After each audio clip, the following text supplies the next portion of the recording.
This podcast is brought to you by StarCharge, the largest EV charging manufacturer in the world, and is also a provider of residential and commercial battery storage and microgrid solutions. And Kempower, the reliable, quick, and scalable EV charging solutions for everyone and everywhere.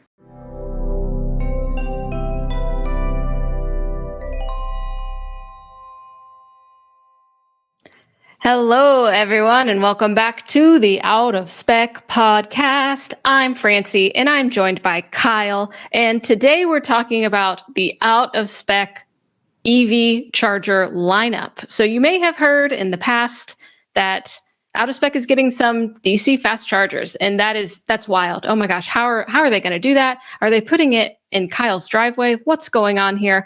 We've got Kyle here to clear up the rumors, to let us know where we are along this journey, because of course, on the podcast, we cover everything electric. So welcome if this is your first time. And I'd love to know, what exactly are our plans? How far have we come along with the DC fast chargers in Fort Collins Out of Spec headquarters? Kyle, please fill me in. I'm dying to know. Well, me too, honestly. So I'll at least let everyone know where we're at today, which is, middle February, early February, 2024. We initially announced that we were going to be starting to cover the charging space in 2024 at the end of 2023, which is, we're a car review outlet primarily, but EV charging is so important to the transition to electric vehicles. I think maybe the main reason why it's not going to work as quickly as everyone wants it to.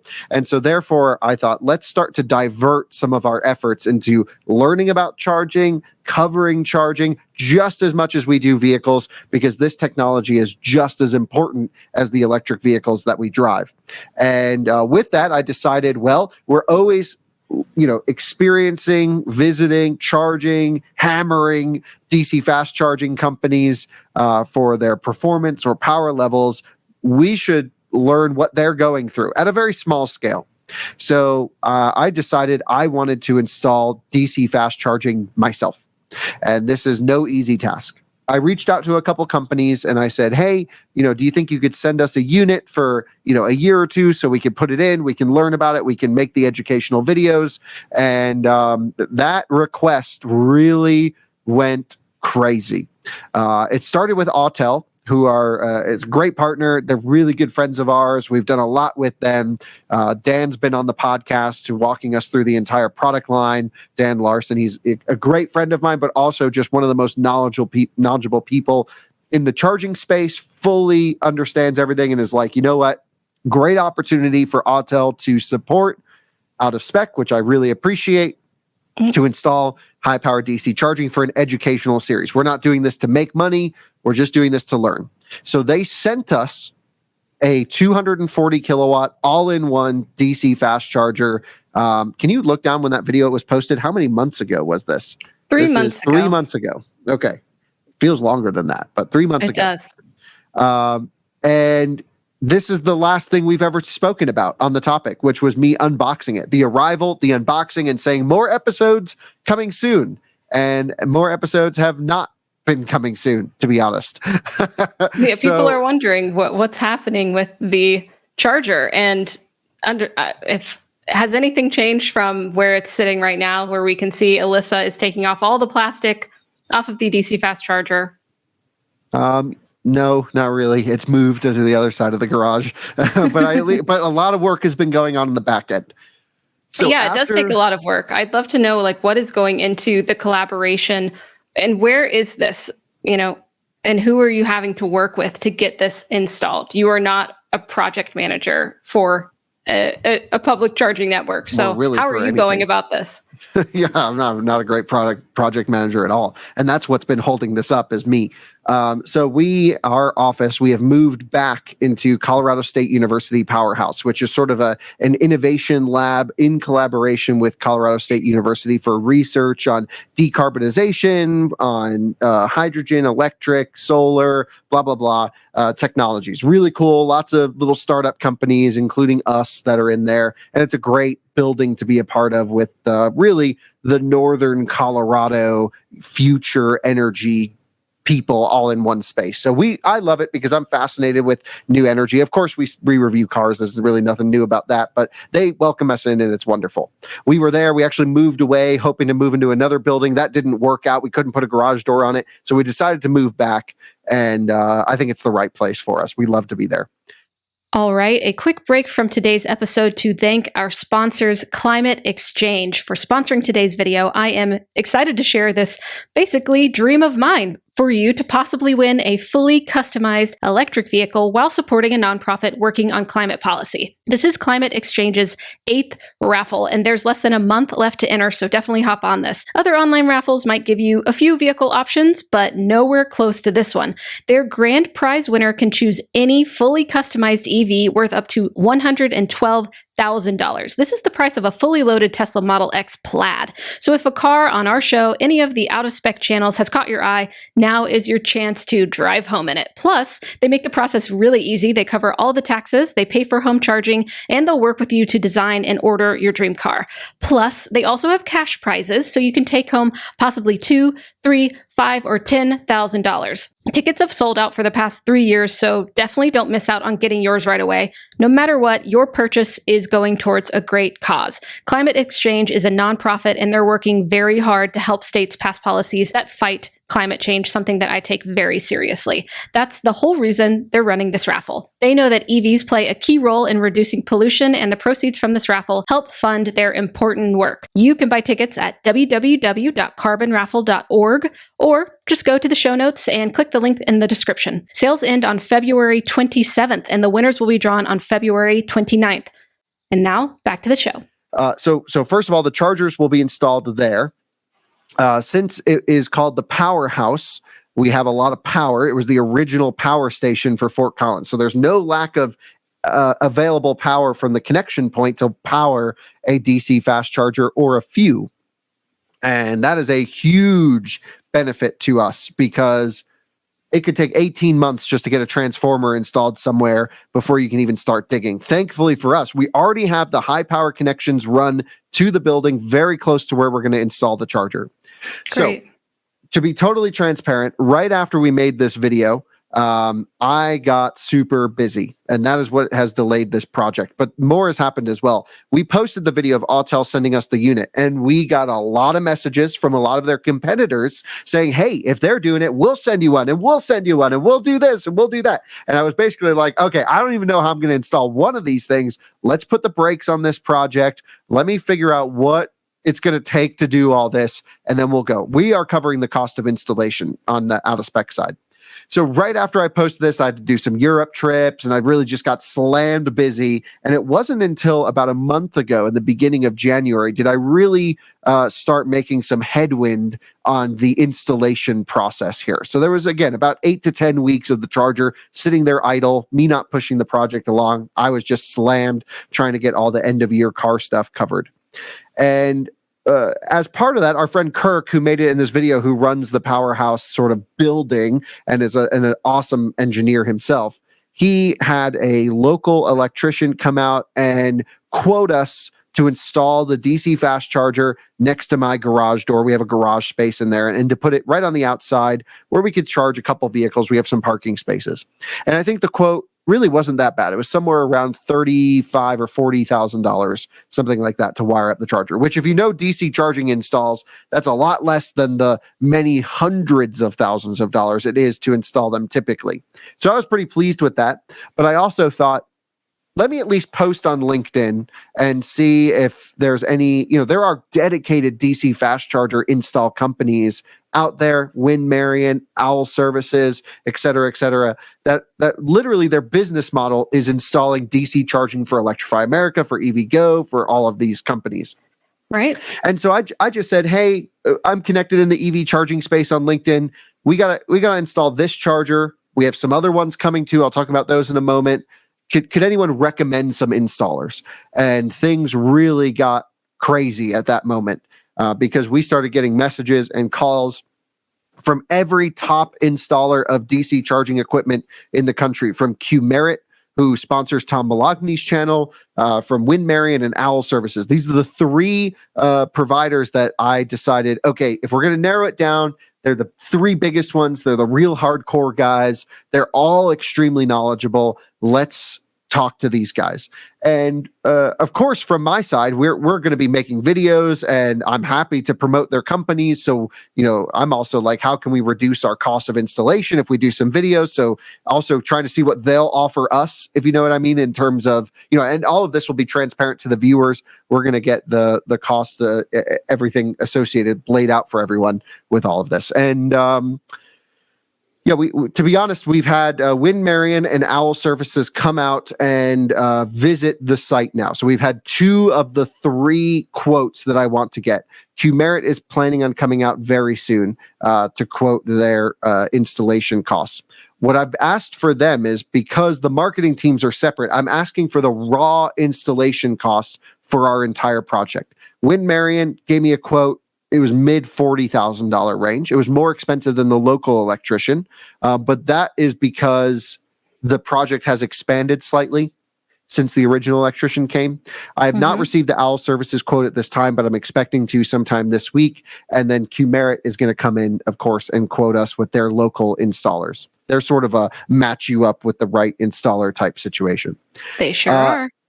And to be honest, to be transparent to the viewers, the one that I'm going to select is the one that will let me shoot educational content. That is like, we have to film the entire installation. It has to be from experts. I'm not budging on that. But then it's also like, who values our coverage the most and is going to give us the cheapest install cost? Just to be totally honest, we're going to have hundreds of thousands of views and over time, millions of views on this project. So that there is a value to these companies, especially as every CPO watches our videos. And it just comes down to, from my side, we're plugging in a charger. This isn't crazy. Who's going to give us the best deal? And that's who we're going to go with. And I've told each of these 3 companies that's how we're going to operate. They all are like, great, that sounds awesome. And I have not received the quotes again from all 3, and I certainly have not received the quotes after the media, what they will value our coverage at. We give them like, here's what we're going to give you. Here's how we value our coverage. And they can counter offer, or we can do more with them. We could do a couple podcasts with them, throw that in. But we'll of course be transparent about how this all goes. And I think our viewers understand that. Kempower sponsors us, all, Star Charge sponsors this episode, of course, as well as Kempower. That's how we make our money. And basically we're just going to see who will give us the biggest discount. So that's the process. That makes sense. I don't think that's mysterious at all. I'd love to know more about so if you're receiving these DC fast chargers from different companies, what about the maintenance and operations and also the warranties that are coming along with them? How are you navigating that? Can you speak to that?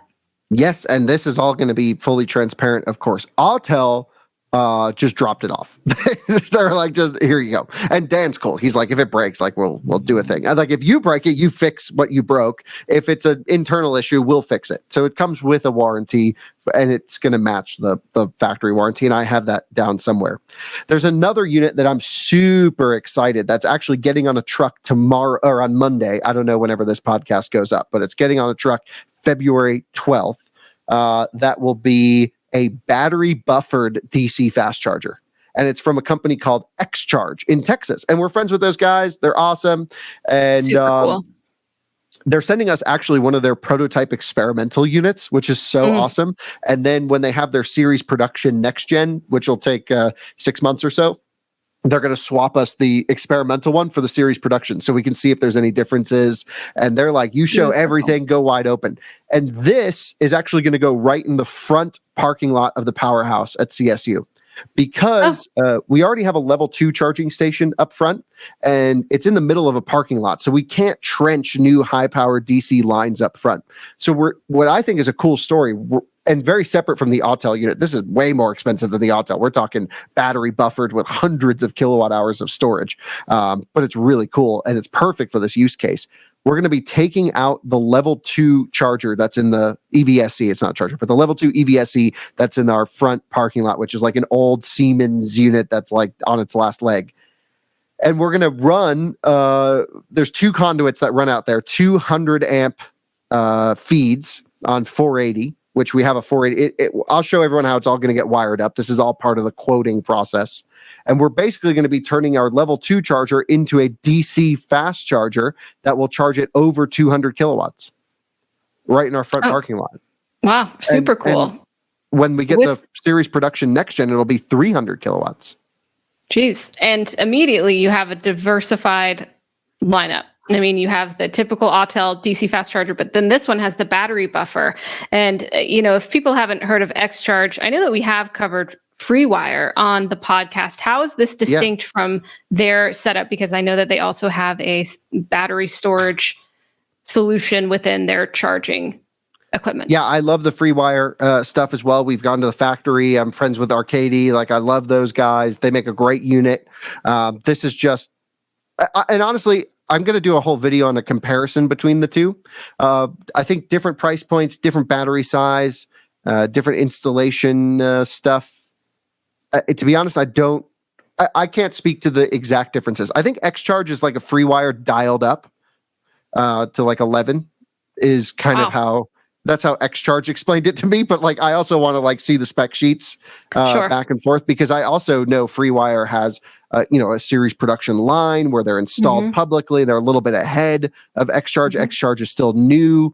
They're taking a big leap by sending us a unit and putting it on YouTube, one of their first ones. Really cool. So that's going to go in the front lot. So those are the two units we're discussing at the moment. The Autel, balloons, and the XCharge. Those are the two we're doing the video series on. More to come. More to come. And they all won't be publicly available. Of course, some of them will just be for research and development on the out-of-spec team, maybe the powerhouse. But the one in the front is going to be a public fast charger, which is one of the only ones in the area, right? Yeah, we need to... Yeah, so essentially we'll have to, I haven't worked out the details of that yet. I think they're shipping it with a credit card terminal on there. I'm not sure if we'll just give the electricity away for free or not, because I don't want people clogging them. Maybe we'll do free electricity and then charge idle fees. But essentially it'll be during business hours for university staff, students, and us. And then after hours, that lot is public. Whether or not we make it public or not, I have to ask the school if there's any restrictions if we can, because the Autel unit that we're installing in the back, they said we're not allowed to make public, not because they don't want to offer public charging. It's just the area that it's in is not zoned for public access. Yes. And that's the only place we could inexpensively run high power DC until we move into the new powerhouse, which is going to take a couple years. Yeah, it'll be interesting to see the permitting process and everything that will go into this, because it's not simple, and it'll just be really cool to watch. I'm really excited. If you had, you don't have to necessarily name a brand, but so we're talking about the diverse lineup you have so far. What would be another dream charger that you would like in the out-of-spec charger lineup? Well, I think I'd love to have Kempower, of course. I'd love to have Star Charge as supporters of out-of-spec. And Star Charge has said they'll send us a unit, and Kempower hasn't confirmed it yet, but I'm pretty sure if we asked hard enough, they'd send us one. And of course, I'd love the ABB stuff and the Alpitronic stuff and the charge point stuff, so we could have everything. And eventually, I think we will have the option and ability to install a bunch of DC charging, especially because every company seems open to lending us a unit or two, at least for a year or two. The thing with XCharge is a year that we can renew after another year. The Autel is a little more open-ended. We also have another Autel mobile DC fast charger that's coming for another project, which I'm excited about. But the one thing that is also kind of slowing this down a little bit is the original plan of just wiring up one DC charger next to our garage. That could have been done by now. Again, that would have been that $30,000 deal where we just hire the local electrician to put it in. But now knowing that we may have the option to test and review new chargers, this is a whole new business. No one does this, by the way. Reviewing cars has been around since 1930. But reviewing chargers is brand new. So we're really the only ones. AC charging is a different topic than DC. So we want to have sort of a quick connect and disconnect pad that is going to have to be custom made, that's vaulted, that we can move the cables around, because each charger is going to have a different pickup zone. And we also want to have a switch box, because we don't ever need to run every charger at the same time. So we can have a series of breakers to divert the power that we're sending out there, because our plan is to wire up a single feed from the panel for 400 kilowatts. So we don't have to run hundreds and hundreds of feet of conduit and cabling and copper. and essentially have a switching mechanism so we can say, okay, let's power on the Autel, let's power on maybe a future ABB or a charge point unit, but we would only have one charger on at one time, which there's only space for 2 cars anyway, so that's fine because most units have dual output. So this is the scope of the project has definitely grown and changed. So to keep absolutely. Once we posted, run with it. Once we posted that video, everything went just crazy with so many offers, and I appreciate everyone valuing Out of Spec enough to send us all this crazy expensive and cool hardware to play around with and review and test in the harsh environment of Colorado. And all that means is I'm just really trying to find the experts to help us design this project so it's cost effective. Again, we're not trying to make a penny, but I also don't want to lose a bunch of money on this at the same time. Yes, we'll make some back with the videos, but we're talking, now the project's gone from a $30,000 project to where I want it to be is, we're talking 50 to 100 because we're doing the front parking lot. We're doing a vaulted thing. We got all these switches. I got some other ideas I want to do with some battery storage. So it's blowing up, and I'm trying to do it so we have the most interesting content for our viewers, and we have the coolest stuff to play around with. Selfishly, I love this stuff, and I want to share the message. So forgive us for going so slow, but we're in contact with the right players. Again, I wanted 3 quotes so that we can know exactly what, if there is a major difference between the companies. These are the things we're researching. Why would there be a major difference in quoting? I have not found that out yet, but we certainly will. And I appreciate everyone offering to loan us this stuff. It's fascinating from my side. And again, the only thing that's really slowed it down has just been, I've been busy, I've been traveling, and I'm home in Fort Collins for a week straight. So I'm hoping to push this project along this week. Good luck with that. Yeah, I think people are eager to see what happens, but these are slow going projects, whether or not you're versed in putting these up or you're Kyle trying to make this project happen. So stay tuned, but don't expect anything super soon. I'd say just we'll keep you updated as things come along. So I'll keep continuing to have Kyle onto the podcast, or Kyle will come onto the podcast and give us a Out of Spec charger update. I'm really looking forward to it. I think it's really, really cool that we're able to have generous partners like this, but folks in this industry who are forward thinking and collaboration and transparency and the research and development around what is continuously called critical infrastructure. So really cool to be a part of it. Thanks, Kyle, for giving us all the updates there. And thanks everyone for tuning in. Stay tuned for more updates sometime. Have a great rest of your day. Bye-bye.